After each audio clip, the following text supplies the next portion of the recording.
Ahoy there folks, I'm Captain Benzie and welcome back to another video for EVE Online.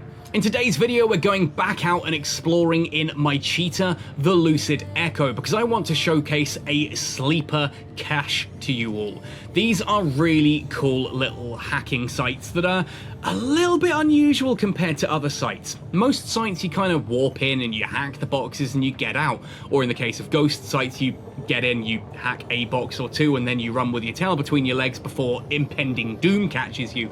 But the sleeper caches, these are really unusual sites.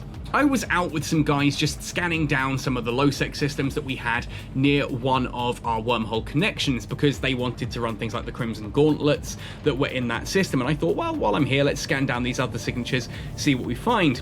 And in amongst all the Tetramon hubs, there was a sleeper cache, and these are just so much fun. I knew I had to showcase it and talk about what they are and how they work. Now, if you do enjoy this video, please take a brief second right now, hit like and drop a comment down below, either now or at the end of the video. It really helps the channel out, it ups the YouTube engagement, which helps YouTube recommend my content to more people. If you do want to go the extra mile to help support me financially, you can do so by heading across to my Patreon page, my Redbubble merchandise store. That doesn't actually help me financially, I make 0% profit on everything sold on there. It's just great for me to think that there are people out there reading, walking around with a Cat Skull Academy t-shirt or a notebook or something like that. And if you've got any cool designs you think would look good on some merch, let me know. Otherwise, there is also a PayPal tip jar if you just fancy buying me a cup of coffee or a beer or something to help keep me going, keep my brain cells in check so I don't go insane making content for you all, because if you watch enough of my content, you'll know occasionally I have a meltdown in a video. It's just a thing that happens. Finally, in the description down below, there are two links you can click. One is a referral link that will earn you 1 million free skill points if you haven't used one already. You don't have to be a new account. Existing accounts can use them. You click the link, you get 1 million free skill points. I get a minor kickback. Also down there is the Cat Skull Community Discord. Come chat with a bunch of really awesome EVE Online players, have some fun, meet some new folks, and heck, maybe even apply to join the Cat Skull Cartel Corporation in game and fly with us in actual EVE Online. How cool would that be, right? Anyway, great excuse for me to showcase the Cheetah again. Again, one of my absolute favourite ships in EVE Online. Between this and the Vagabond, oh, I don't know. It's a really tough choice. Anyway, let's jump right in to talking about sleeper caches. Now, limited sleeper sites are really unusual sites. When you warp on, there is essentially one container that you can hack, and upon hacking that container, it opens up a rift that you can warp through, like an acceleration gate that will bring you to a room like the one you're seeing on screen now. Now, if you have a look around, you'll see all of these different types of boxes. There are things like storage depots, mangled storage depots, and there's a dented storage depot somewhere down here as well, alongside things like remote pressure control units. Now, the aim of this, and I do actually do this site quite wrong, is essentially hack all of the containers whilst disarming the traps. Not all of the things you hack in here give you loot directly. So here I'm hacking into a remote pressure control unit, and you'll see that once I take out that there, it says pressure stabilized. This actually gets rid of a lot of the gas that would harm me around some of the other boxes. So what you should theoretically do is hack all of these safe containers, like this mangled storage depot. You'll see I come up to it here. This you use a relic analyzer on, not a data analyzer. Clicked the wrong thing. There we go. Click the wrong thing again. God, I'm an idiot. Take a moment, Benzie. There we go. You hack into this and you get the loot out of these. And there are actually some really nice bits of loot. Yeah, obviously watch out for those suppression nodes and things like that. There's some nastier stuff in these sites, but some really good loot can come out of them as well. Oh joy, yeah, we're going to hack to all this. But you'll see in a moment, there are all of these different clouds around as well, and mines and things like that. So you need to look at what your different containers are.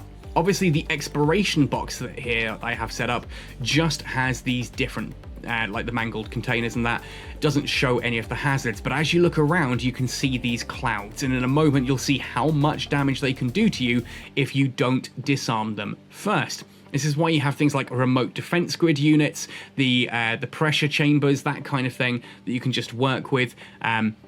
in order to reduce the defenses for a set period of time. And it's worth noting it is a set period of time. These don't stay off forever. So you can go into a site, hack a load of containers, only to find that actually, you know, by the time you then move into the defenses, some of those defenses come back online. There we are, defenses down. We can then hack into some of the other nearby containers and deal with those. Should really be swinging your camera around here. It's been a long time since I've done one of these, and I'm too busy talking in voice comms to do this properly. I know there's a load of people in the comment section going, oh, Benzie, you got this wrong. You didn't do that right. You didn't do that right. Yeah, that's, again, I screw up so that you don't have to. Now, you'll see in a moment, I'm going to hack this this particular box. Don't know why I activated the Interdiction Nullifier there. Probably a mistap on an F1 key instead of the Alt F1 that I needed to actually use the relic analyzer. Not too difficult hacks to go through, to the point that I'm actually accessing some nodes that I really don't need to. There we are, restoration node, get rid of those things. I hate restoration nodes, but there we are, nice and simple. Get some good loot out of that. Some really nice blueprints come out of these sites. I think it's this dented one. I think it's this dented one that was in the cloud. Which is a great opportunity, yeah, there we are, to showcase how much damage these clouds do if you haven't switched them off in the right order. Oh, look at that, third a shield, down to a third shield, just over a quarter. Oh boy, yeah, we should probably get out of here. Now, that is why you hack the safe boxes first, then you identify which of the different boxes around you should get rid of next. So taking out like the pressure box earlier was a mistake, because I then wasted the time that gas was deactivated hacking into containers that were completely safe. You are supposed to kind of do this in an order. It's almost like a combat site in that essentially it's got triggers.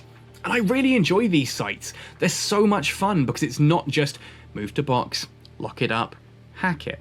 Move to box, lock it up, hack it. It's actually a case of properly maneuvering around and thinking about how best to do these. And there are some probably brilliant little written guides out there as well. But I just wanted to showcase this because it was one of those things that I don't often see these because I'm mainly in J-Space and they don't really appear, despite, you know, sleepers being a J-Space thing. You'd think sleepers were all over the place in J-Space, right? Not so. So I don't often get to see these. So the fact that we'd come to do some of the new Tetramon sites out in K-Space, kind of, I had this opportunity just to film this and I thought, you know what? Let's do so, because this is really cool and it's a fun thing to showcase. Anyway, that's pretty much all there is to say about these sites. They are so much fun to hack and fly around. If you do find one, you can now go in a little bit better prepared to understand what you're going to find inside. They're pretty self-explanatory, but at the same token, sometimes it's nice just to see someone else make the mistakes, show how much damage you do take going into those clouds, so that you don't think, oh, well, maybe I can take it. No, if you're in like a Tech 1 or Tech 2 Explorer vessel, you're not going to take it from those clouds. And in fact, if I remember correctly, I could be wrong, if I remember correctly, those clouds are like a percentage-based damage, so even like the heavier things like a Stratios will still take a lot of damage in those clouds as well. But yeah, anyway folks, that's it for this video. Let me know if you've run a few of these sites before, how you get on with them. Do you enjoy these? Do you find them good fun? Would love to hear how you guys get on. Tell me the story of the best one of these that you've ever hacked, or tell me the story of how you lost a ship in one. I love hearing these kind of stories from you folks. They're really great fun just to get a feel for what, you know, you guys are enjoying. Anyway, that's all from me. Happy sailing and see you in New Eden.